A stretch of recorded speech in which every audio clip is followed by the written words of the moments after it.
Do you believe that it's possible to bring something from the world of the formless, from the world of a dream, into the world of the physical? Most of us were raised to become ordinary.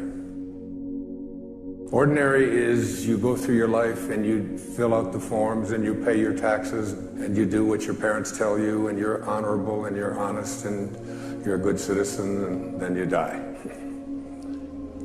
Extraordinary is something very, very different. This is about recognizing within yourself that there's something very, very extraordinary that you haven't been trained to believe in, to come to a place where you can apply it and put it into your life.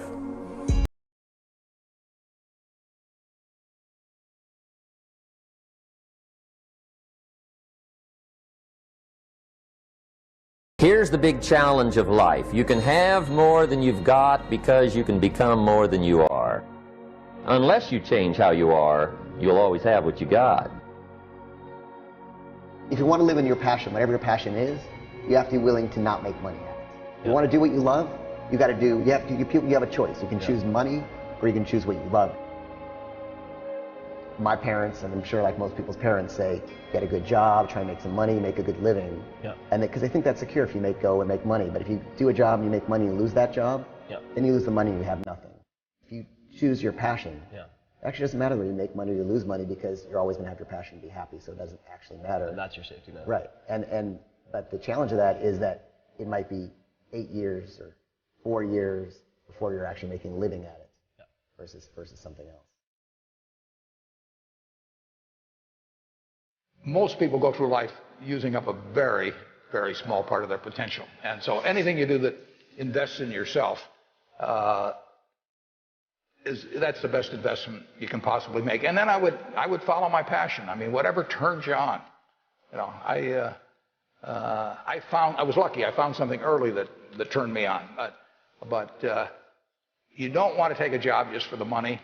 You don't want to take a job for an organization that you really don't feel good about or work for people that you don't feel good about. You really want to be excited when you get out of bed every morning. And it won't necessarily be the job that you have 10 years later, but you'll be learning so much as you go along. And I took a job with Ben Graham, my hero.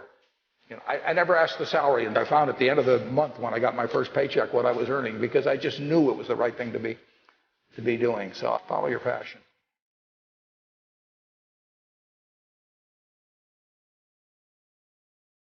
Instead of thinking about where you can make a lot of money, think about what are you so passionate about doing that you'd be happy doing it for 10 years, and even if you never made a dime, and that's what you should be doing. And kind of the ironic thing is the money will actually follow. Don't chase the paper, chase the dream.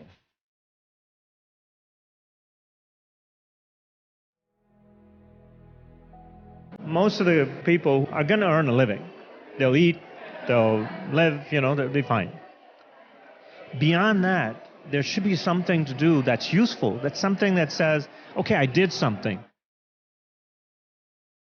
It doesn't matter how many times you fail. You only have to be right one time. Then everybody can call you an overnight success. If you do the preparation, it doesn't mean that it won't be a little bit scary, but you don't have to quit the daytime job if you don't feel all that comfortable, and you can give it a run at night. But whatever works for you now with the internet, you've got all the choices in the world, and you can just go out there and do your own thing. When I meet somebody doesn't have any money, it just means that they're not giving something. Yeah. So a lot of times there's people who would like more, but they're not giving anything. Yeah. So they're like my poor dad. He belonged to the labor unions, and he wanted to work less and get paid more. If you want to get paid more, work more, give more. That's how I see it. Somebody once said, if you took all the money in the world, divided it up equally among everybody, it would soon all be back in the same pockets. Incredible. Success is something you attract, not something you pursue. So instead of going after it, you work on yourself. Personal development. It's one thing that's going to make you wealthy. It's turning your expectation into appreciation. That's the day you become wealthy. The day you trade expectation for appreciation is the day you become wealthy. Because as long as you're expecting things, you're going to be disappointed. You're expecting people to be a certain way. They're not going to be. If the only time you're happy is when they all act and behave a certain way, you're not going to be happy very much.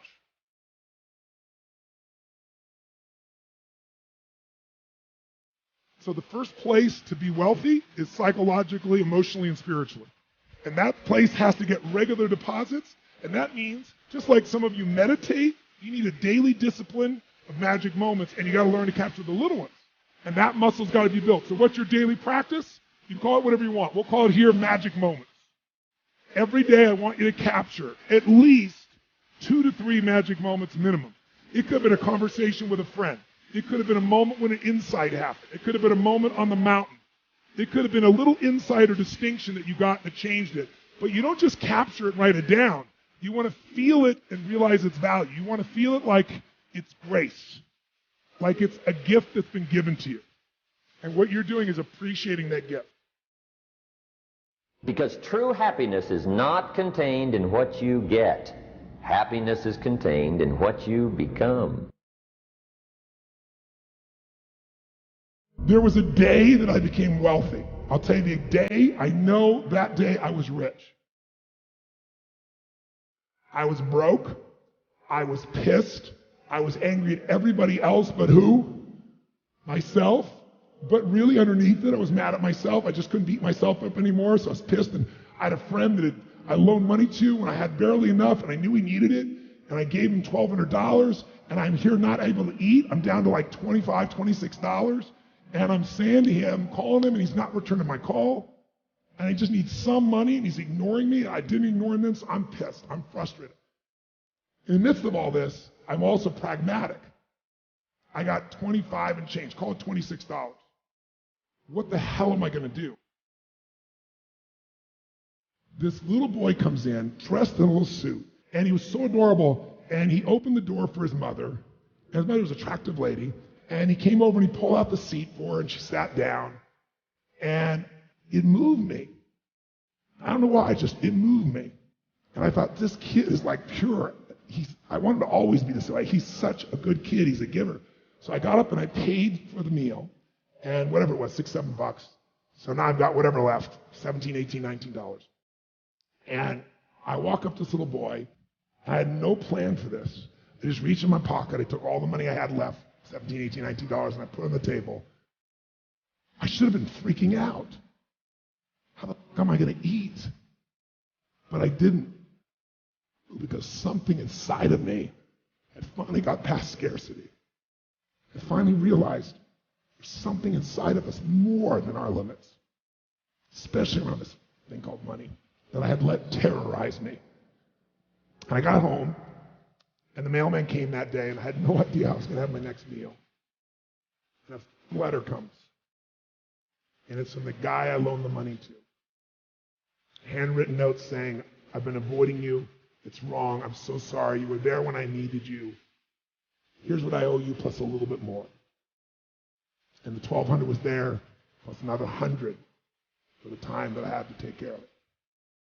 And for me, $1,300, that was enough to run my show for a month or two. And I cried. And then I decided, what does this mean?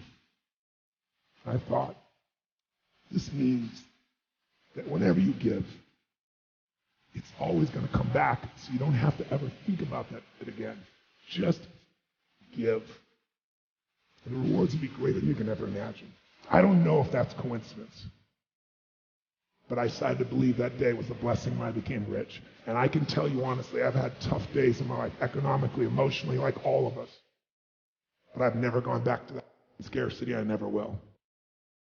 The secret to living is giving.